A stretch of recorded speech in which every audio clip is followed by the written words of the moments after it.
Who wants to stand apart from the competition and increase their chances of getting a new listing? You do. More and more real estate agents are going after expired listings. Some call, others send mail, and then you've got the door knockers. The competition is swift. If you're fortunate enough to get the listing appointment, you're halfway there. Now you have to win the homeowner over and get the listing.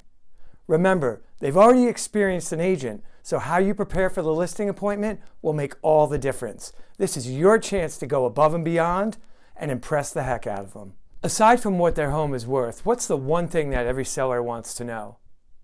What you're going to do to sell it in the shortest amount of time. If you're dealing with an emotionally attached seller, they want to make sure that their baby is in capable hands. In this video, I'm going to show you how to package their home prior to the listing appointment so they can see how you would present their house to the market rather than just hearing about it. That's coming up right after this.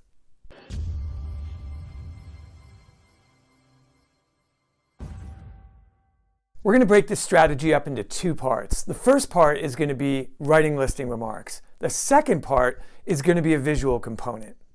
The first thing I want you to do is go into the MLS and study any previous listings for this home.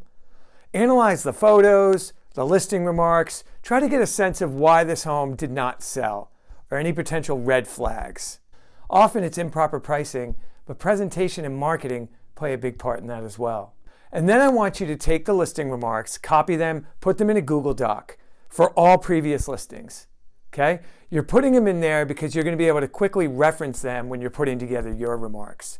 So coupled with the photos and these remarks, you're going to try to piece together the story and tell it as you would if it was already your listing. Now, one extra tip is to do a Google search for the home, the development, or the neighborhood. You'd be amazed at how many interesting facts you can find. Recently, I Googled a property up in Cortlandt Manor and found out that the neighborhood was developed by one of the builders for Macy's Herald Square on 34th Street in New York City. I thought this was a pretty interesting fact. He created this development for rich folk to leave the city to have a getaway. For another listing, I found that it was located in the 7th wealthiest zip code according to a recent study from Bloomberg. So I led with this information. For some buyers, that's a big deal.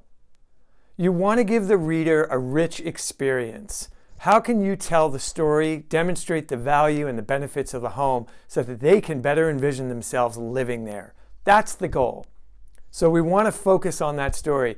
And you'd be amazed at how much information you can gather with a little bit of research. So challenge yourself to find out whatever you can. And one of the things that I love about previous listings is that not all agents include the same information. So you might get a tidbit from one listing that you didn't get from another, and you can kind of piece it together to create one cohesive story. If the previous listing remarks are great, then just put your spin on them. How would you present the home? Now for the visuals. You're going to create a slideshow that demonstrates the functionality and the benefits of their home. Now I know what you're thinking. How am I going to do this without photos? There's a few ways you can go about it. If you break your listing appointment up into two parts and have access to the home, take as many photos as you can. They don't have to be perfect. You're just using this as a sample so they can see your work. Then capture some pictures of the local amenities, parks, restaurants, anything that would be of interest to a prospective buyer. If you don't have access to the home first, try to contact the previous listing agent and ask if you can use their photos for personal use, not for public display. You'd be amazed at how many agents will let you do this. Some you'll never hear back from.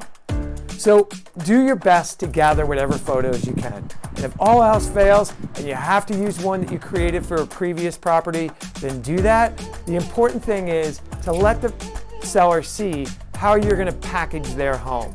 You can use tools like Animoto or Biteable to create engaging slideshows at affordable price. You might think this is a lot of work to do before you have a commitment, and you're right. The seller will be impressed with your efforts. If you put this much time and work into securing the listing, they'll be interested to know what you'll do to keep it. Even if you don't get this listing, you're practicing for the next, and that is going above and beyond.